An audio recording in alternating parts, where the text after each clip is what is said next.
Hey everyone, it's Ashley with Restore the Delta.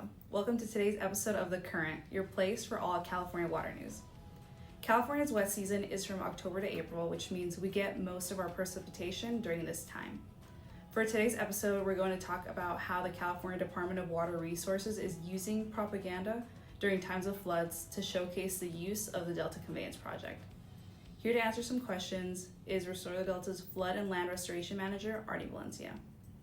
Thank you for your time today, Artie. Yeah, of course. So for our first question, Artie, could you go ahead and just give the audience a brief introduction to your work in this role and the key responsibilities that you have as a Flood and Land Restoration Manager here with Restore the Delta? Yeah, sure. So a few of my key responsibilities include project managing various restoration projects in the rural and urban Delta. We do that in coordination with community, residents, tribal government, as well as government agencies.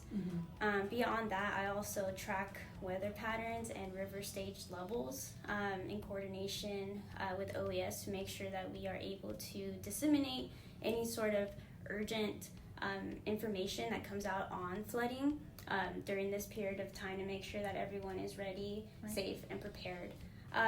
We also work through community engagement to make sure that our community is flood prepared. Perfect. For our next question, so what recent action did the Sacramento Board of Supervisors take in response to the levee erosion that was sited near Dillard Road and Highway 16? So a few days ago, the Sacramento Board of Supervisors ratified an emergency proclamation in response to the levee erosion that was observed in the Cosumnes River, specifically at the Michigan Bar Station. And so this is located east of Dillard Road and south of Highway 16, and also near the communities of Slough House and Rancho Murieta.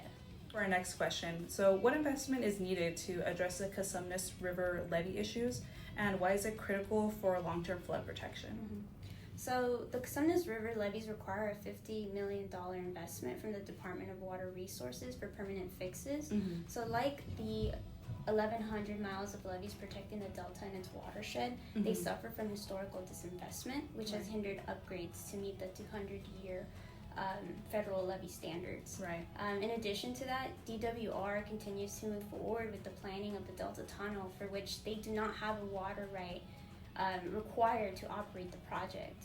So DWR forfeited its water right 15 years ago by failing to acquire an extension by the board.